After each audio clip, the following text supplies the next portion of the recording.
This is Down to a T, your break from the self-motivation. Here, you don't have to be better, you just have to be you. And that's what our guests will be bringing to every single episode. From artists to comedians to voices in media and everything in between, we'll be having off-the-cuff, lively conversations about anything that we want.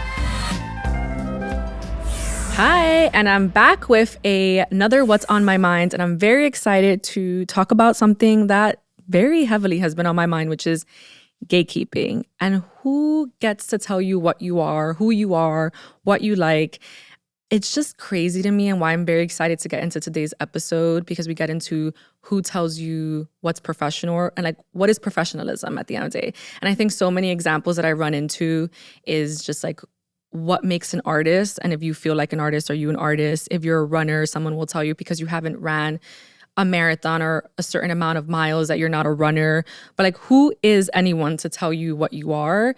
I've gotten so frustrated with gatekeeping and people trying to play just like this force of like who you can and can be. And that has driven me insane, because I think back to so many points in my life where I've been into something or I've had this interest, or even in my own career where I was like, I'm not a writer yet, or I'm not a podcaster because maybe I haven't had a certain amount of time on a podcast or anything, but I am a podcaster, I'm a writer, I enjoy running. So sometimes I even like to tell myself I'm a runner and I need to get more into that. But honestly, I just hope that today's episode inspires you to think about gatekeeping and the way that so much of the internet, especially because so many people love to go off and make people feel less validated for the things that they're doing or their interests.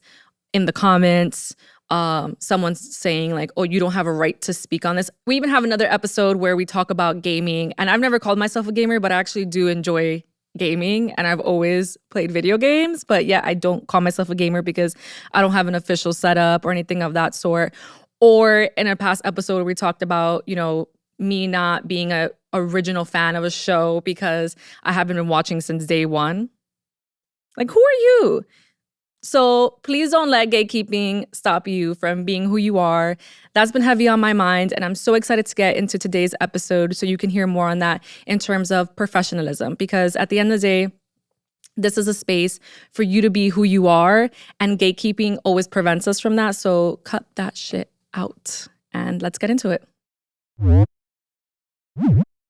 I'm very excited to have with me today a friend, fellow podcaster, startup founder, which he'll get into later, Pabel Martinez. Hey. Fun fact, I was actually on Pabel's podcast about a year and a half ago. Yeah, it feels like that. Probably more. Oh, time is going crazy. Yes, but I loved like being on that podcast, loved your energy, love your messaging. You're honestly, one of my favorite content creators. I don't know if you consider yourself a content creator. I do. Okay. Yeah. Yeah. I love your content. Thank you. Which we're going to get into today, but because I feel like it's so unique and so relatable, which we like got into with your podcast, and we'll get into it when we get into our conversation. But I have to give you your flowers. Thank you. I appreciate that. Yes. And as soon as we started the podcast, I was like, I knew I'm going to have him on one day. And here we are. All right. So we're going to get into our starting 5 questions. Okay. Are you ready? All right. So what is your... Okay. I have to quickly explain because people are going to be like, why is she asking about LinkedIn? Pabel is an avid LinkedIn person. Like, you're a dedicated LinkedIn user. I love LinkedIn. Yeah. You know how people be at the club, like, checking their Instagram? Yeah. I'll be on my LinkedIn. Check your LinkedIn? I really do. I'll be refreshing that shit like, ooh, who be adding me? Oh, that's so funny. I'm like trying to stay away from LinkedIn and you're over here. What? That's my second biggest platform. Oh, wow. Behind TikTok, yeah. That's insane. Yeah, look at that. 20,000 people in there, yeah. Oh, wow. Look at that. Okay, so with that, what is your LinkedIn pet peeve? Oof, my LinkedIn pet peeve. I hate when people code switch on LinkedIn. Okay. Like Snoop Dogg has a profile on LinkedIn. And if you go on his page, like, I'm like, dog, you don't talk like that. That's funny I said dog, referring to Snoop Dogg, yeah. But I'm like, yo, you don't talk like that. Yeah. So I just feel like people trying to put this like professional persona when that's not really them. Yeah.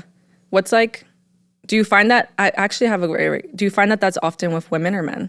Both. Both? The same? Okay. Yeah. Interesting. What about you? You see the opposite? I think I see both too. I think you're right. I think it's so funny because now that you mention it, everything's going through my head now. And I'm like, someone's LinkedIn personality is so much more different than their like TikTok, their Instagram. Now I'm going to be very conscious of how I talk because I probably driven you crazy. He's probably like, that's not really Thatiana. What is she saying there? I'm going to, now I'm going to go check it out later. No. And try to roast your LinkedIn page. Don't roast me. Wow. Okay. I don't think a lot of people realize that. The code switching. It's funny because I think people are comfortable being themselves like in person, but like for me, I haven't gotten over code switching via email. Yeah. It's hard for me to not write an email in like a fake corporate voice. You know, I write, but do you know what's interesting? I write my emails like how I sound. Really? Yeah, because I want you to know what I'm trying to say. That's cool. I'm very real over email. That's cool. Like I'm not per my last email. As I said, as mentioned, like that, I'm very straightforward on my email. Good for you. Yes. But in professional way before someone's like, well, my version of professional, which we'll get into. Yeah. Okay, so what is your favorite top pop culture moment of 2024? It could be a feud, a launch, Oh, well, this year, 2024, was the inaugural Dominican Men Don't Cheat conference. Okay. I don't know if you heard about it. Okay, no, I have not. It was a secret conference, but it was a great turnout. Kid Mero was the host. Al Horford was the keynote speaker. And you know what?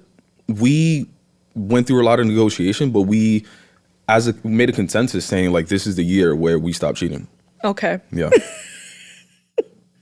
Do you really think that's possible? Yeah.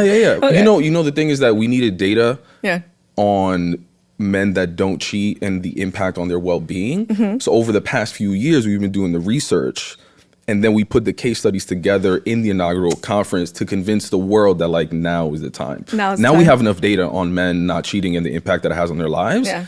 And it turns out that it doesn't negatively impact their well-being. Like they actually live fruitful lives. Just being with one woman. Now we have the data. 2024 is our year. Okay. Or are men tired of being exposed? Like, because now people are getting caught on like planes and like TikTok, or Dominican men scared of that. You sure? What's the date on those though? That's probably like 2022. We haven't gotten caught in at least 8 months. Are they stopping or are they not getting caught? Listen, all I know is that it's over in 2024. I don't know. Maybe we're getting better. I will not stand for this slander. This is slander. What do you mean? This is slander to the actual data that exists. Okay, actually, let me not generalize because I don't need Dominican men coming after me. So you're not going to refute it? I mean, you didn't attend the conference. You weren't invited. This was like a strictly men kind of thing, which is fine. We touched on a lot of topics. And listen, I know you weren't there to see the growth, but you'll see it moving forward. I bet you moving forward. I mean, how many of your friends have complained this year about Dominican men? A lot less, probably. You know what? I'll give you that. Okay. I'll give you that. Coincidence? Unless you guys were in this meeting talking about ways to get ahead of it. You'll never know. I will never know. You know what's funny? Someone on, I don't know if you watch Love Island USA or heard of Love Island USA. I've heard of it. There's actually a Dominican guy on there. Oh, let me guess. And he's actually the Caballero. best. Yes. And people are shocked because he's a Dominican man from the Bronx who now lives in Texas. And he's actually like the most behaved of this year's like last season of Love Island. Well, listen, I'm not saying he didn't attend the conference. I would say he did. But maybe the reason why he's such a stand-up gentleman is because of the insights that he gathered from this inaugural conference. Everyone was shocked. A bunch of TikToks were like, where did she find this Dominican man? Yeah. Who's like giving her flowers. You're welcome. Listen, this year's was the inaugural one, but if you have a man that is in danger to himself and to the people around him, invite him to 2025. Reach out to Pabel if you want to change or be a part of this conference, if you feel like you're a part of this. Wow. Okay. You know what's crazy? When you started, I was like, okay. Like, damn, I didn't hear about that one. Yeah. Maybe we should cover this on Remezcla. Yeah, it's all virtual as well, because I know that if we say that it's somewhere where we need to travel to, our girlfriends, loved ones, they won't believe us that we're going to a conference about staying faithful. So it's all virtual. Okay. Yeah. I love this. Okay. What is one surprising thing about you? Surprising thing about me is probably that I'd be depressed most days. You know, it's funny, like people be like, oh my God, you're so productive. You do all this work. I'm like, girl, if you only knew the anxiety naps that I'd be taking, like I'd barely be working. Wait, I take a lot of anxiety naps too. Really? I'm an anxiety nap girl, yeah. Same. I'm like, if I'm anxious, I'm napping. Yeah. Yeah. Do you wake up refreshed or do you wake up like sluggish? It depends. Depends on when I took the nap. Okay. Before 2 p.m., like Before you good? 2 p.m., I'm like refreshed. Okay. After 2 p.m., I'm a little groggy. Like at that point, I should just stay sleeping. Yeah. Yeah. But that goes into my superpower, probably something that people don't know. Like I could sleep on command. You I could can- throw me in the middle of a club. I say that too. Next to a speaker. I'm no joke. People say it. I've actually fallen asleep at a bus stop, like a New York, come on. New York City bus stop. Hold on. Like I've fallen asleep at a New York City bus stop. No lie. What? Yeah, my friends were looking for me at a bar, and they thought I was drunk. I actually wasn't drunk. I was just very tired. Yeah. Well, that sounds like a little bit more than just tired. No, I'm serious. I swear to God. I swear my friends have pictures of me falling asleep everywhere. Like that's a joke. Like a whole I'm serious. After a bar? Yes. You took NyQuil at the bar? I swear on my life. Okay. I'm telling you. No, I was just sorry. tired. I'm a very exhausted person. Yeah, I'll be tired every weekend at 3 a.m. No, you're right. You're right. You know what? I feel bullied. Okay. I am telling you that I actually fell asleep there. I actually fell asleep in front of a bodega. Random New York City stairs. Yep. In front of a bodega, someone has a picture. They had a weird sitting area that was like the Ninja Turtles, like a bench.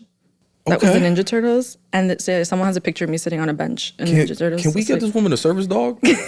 Something? Like you can't be alone by yourself in the streets. I can't.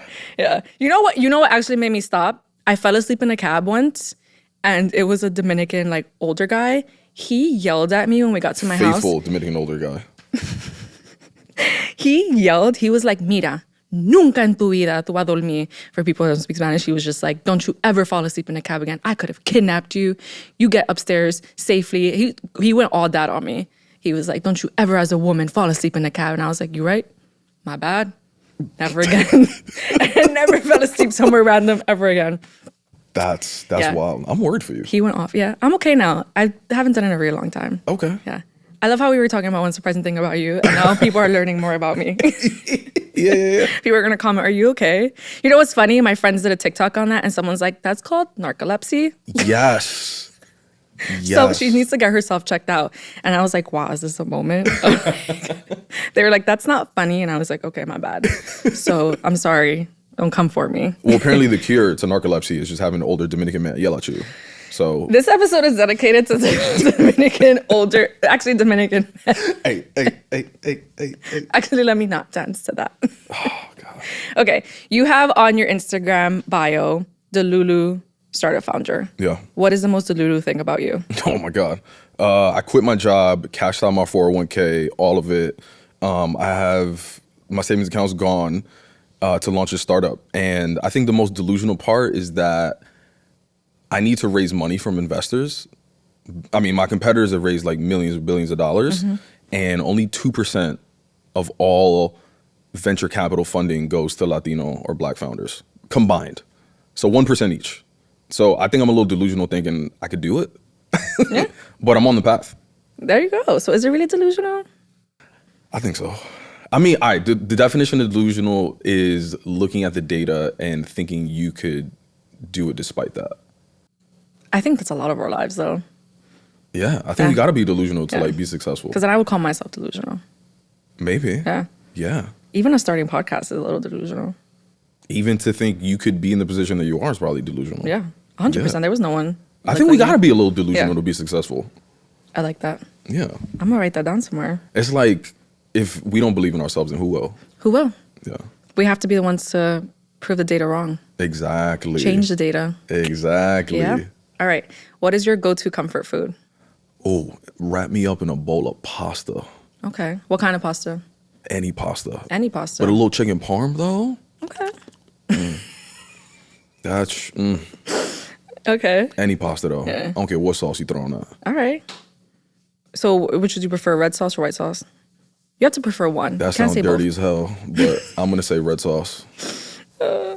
You made me like get snob.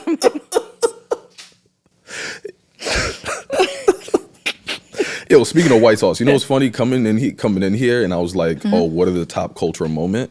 I was like, how blasphemous would it be if I said the top cultural moment was a little hakatua on that thing? Because that was a cultural moment. That was a moment. I don't know about a cultural moment, but that was a moment. That was a moment. Yeah. Yeah. Doesn't have to be a pop question. It could have been any moments. You could have said that. That was my runner-up. Okay, that was your runner-up. Now we know. Anybody that puts dick sucking on the national stage that's amazing. Shout out to Haktua. She's actually changed a lot of people's strategies because now people are like, okay, how do we find girls like her to interview for our TikToks? Facts. Yeah. I'm telling you. I work in media. She's everywhere. She's everywhere. Yeah, she's like the Time magazine person of the. It's crazy. She's also like on podcasts, like giving her opinions on things. She has an agent. Yeah. Crazy. That's crazy. All right. So your message is really around like what is professionalism. And what I loved about that is like I've always talked about that because like that's one of my favorite topics to talk about with my friends for a very long time because I've heard that so many times, like, oh, this is not professional. You can't do that. You can't do that. As someone who like grew up with friends in like Washington Heights, there's a lot of things that we did or do that's not professional, or like what we post on social media is not professional. So I knew I needed to have this conversation. What inspired you to like speak on professionalism? I mean, I was going through the same thing. Yeah. And it's funny that people think code switching and faking it start when you start working, but I started faking it at home. Like my family taught me how to assimilate and how to fake it. I remember growing up, my grandfather would be like, do you see presidents and CEOs with beards and tattoos and earrings, do-rags? No, right? Act and dress accordingly. But the representation he was also pointing to were like older white men. Yeah. So indirectly, he was telling me to be like an older white man. So I went my whole career cosplaying as a white guy at work, and it was exhausting. It led to like a mental health breakdown. And it's only when I said, fuck it, I'm gonna start being myself is when I started doing my best work. I was just exhausted and I wanted to like educate people that like who they are isn't unprofessional. Like professionalism just means the skill or competence expected of a professional. That's it. Yeah. It has nothing to do with how you look, what you do on the weekends, how you dress, how you speak, none of that. Yeah. And do you find that people like fight you back a lot on that? Hell yeah. Yes. The funniest part is that it be your own people that fight you back on it. White people don't fight me back on it. I find that with a lot of things. So it be your own people. Yeah. Yeah. But the reason for that is because of their trauma that they experienced in the past. Yeah. They have to unlearn. Exactly. Like you got to think about your family. Like they probably grew up in a dictatorship where they had to learn all these survival tactics in order to literally survive. Whereas like we're in different times where we don't have to do a lot of the same things that they had to do. We also have mad other options to make money where we don't have to put up with as much bullshit that they put up with.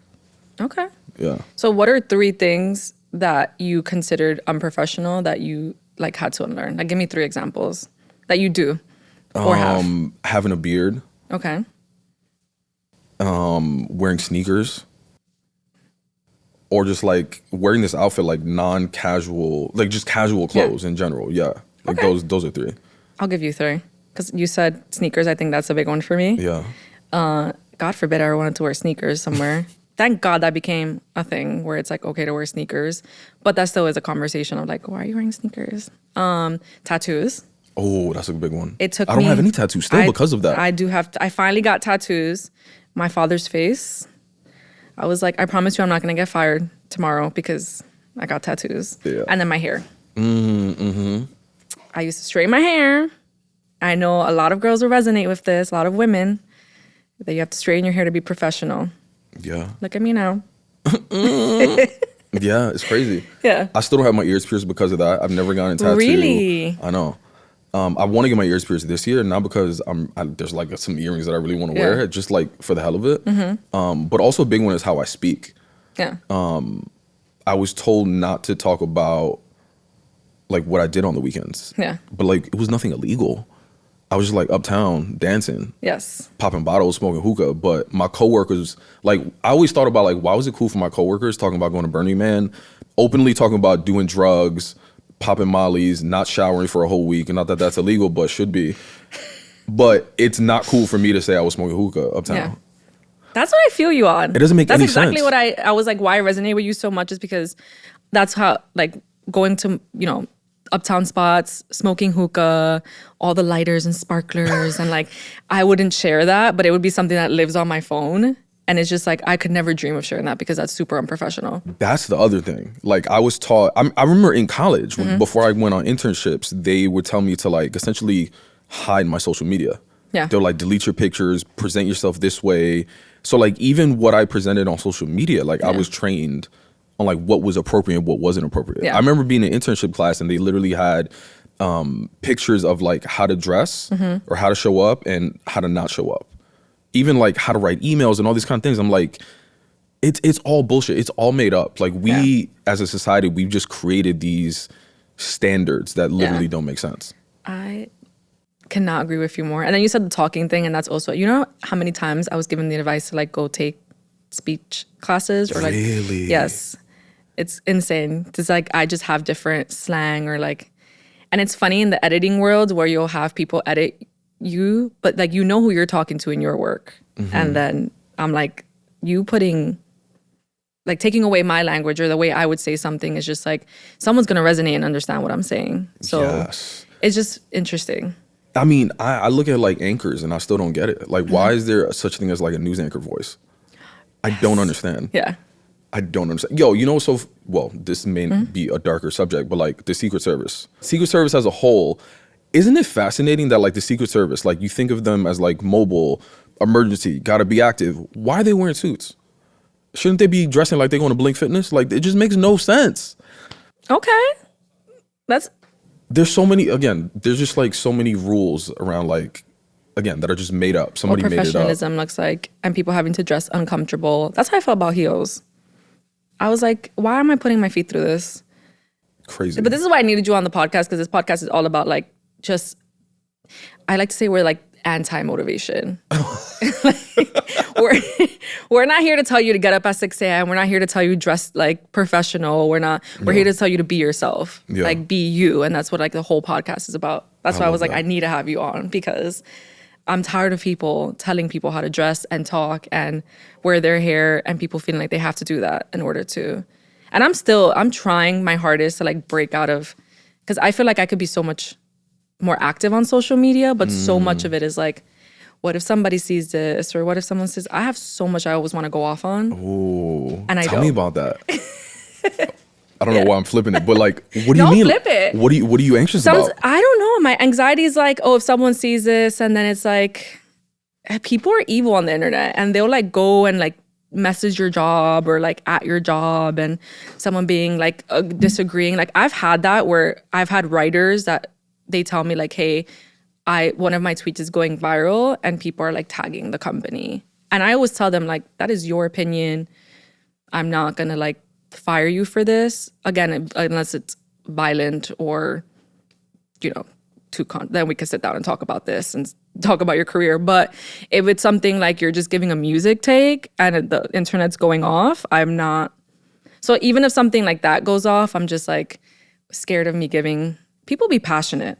Yeah. That's what scares me. And just like, and it's also like, I'm just programmed to like be calladita and like so quiet and like keep your thoughts to yourself. But I have a lot of thoughts. Calladita se ve más bonita, right? That's what they say? Mm-hmm.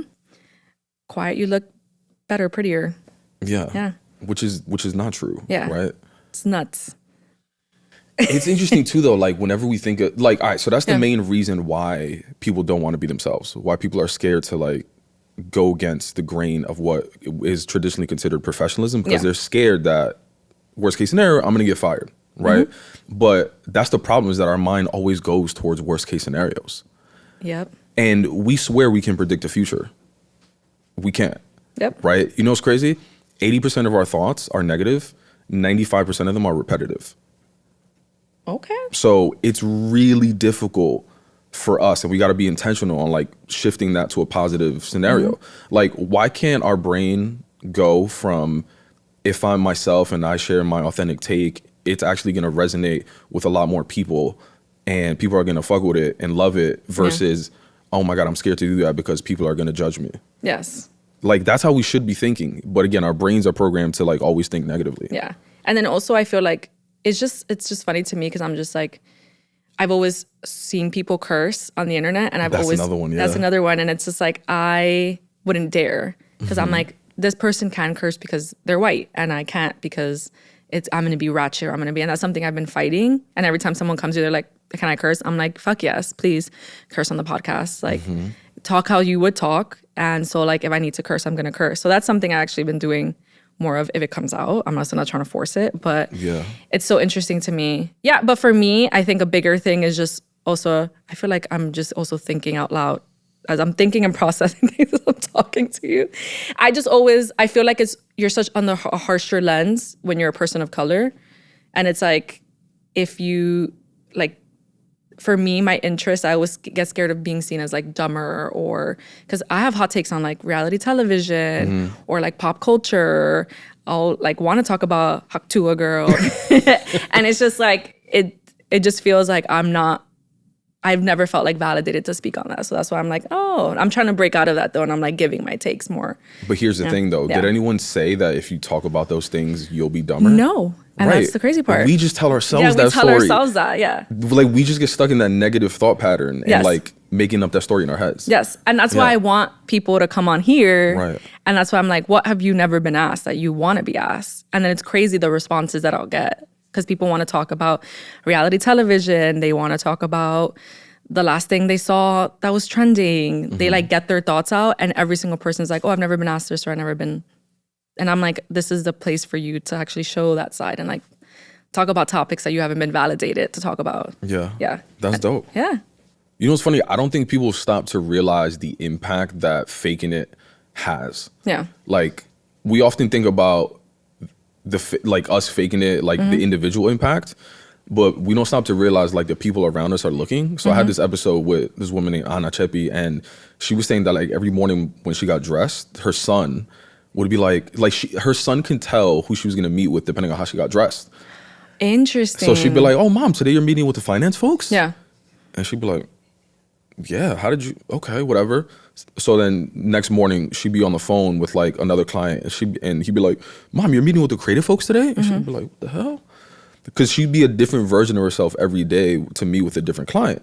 Now, one day the son was like, "Mom, should I change who I am before I go to school?" Yeah. So like the signals that the son was seeing is like, oh, it's not okay for me to be myself. I need to start changing who I am. Yeah. And I think that's the real impact is like, we all got nieces, nephews, sons, daughters. There's people that look up to us. And right now the signals that we're showing them is like, if they want to be successful, they got to fake it. And it's like, is that what we really want to tell people? Yeah. Wow. No, it's not. Do you feel like, because I feel like some naysayers will say like, okay, so at what point is it considered unprofessional? What's your response to that? If you don't have the skills and competence for the role, that's it. That's it. Yeah.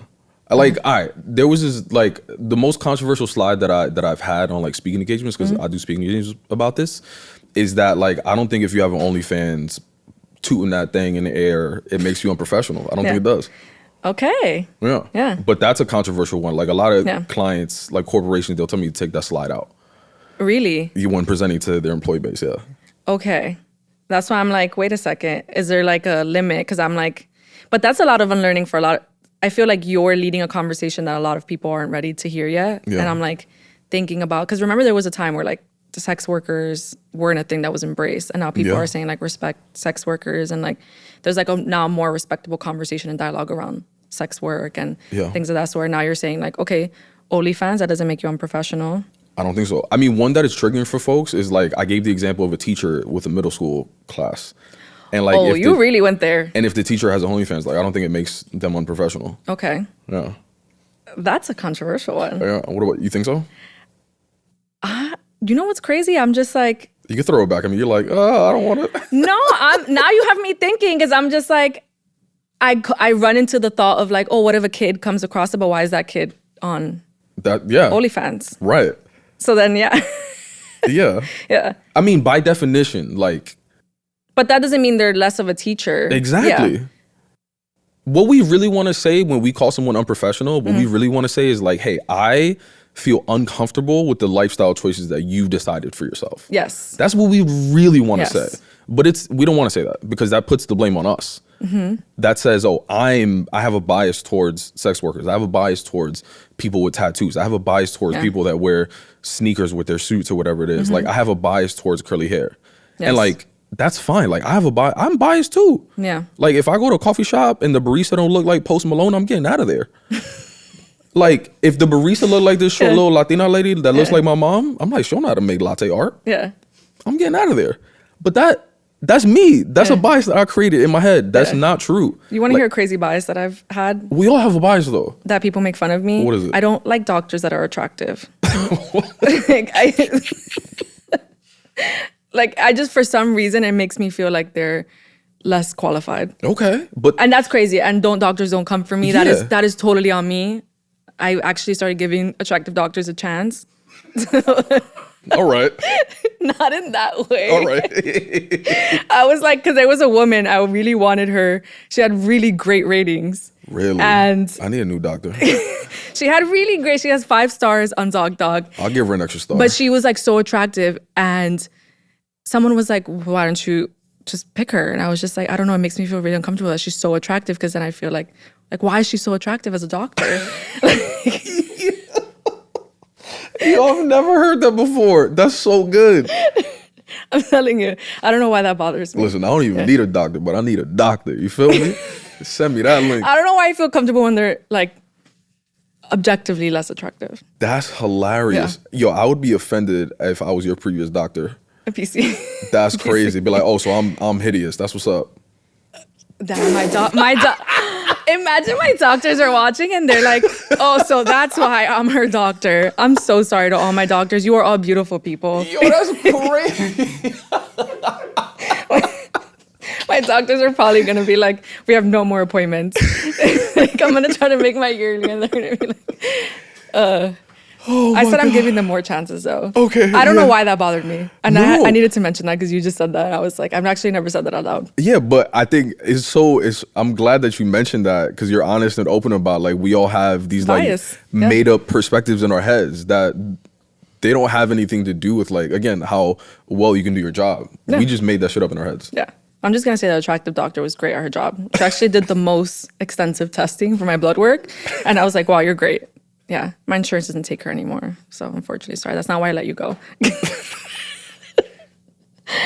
Also, important lesson. Yeah. Look how one attractive, fine-ass doctor changed your perspective on your bias. Yeah. Yeah. Yeah. So it's important. So give people chances. Exactly. Okay, so I'm going to mention 5 things. Okay. And then you're going to talk about, like, let me know on a level of, like, where people have felt on that in terms of, like, what you've heard in terms of professionalism for those things. Okay. Okay, number 1, hookah.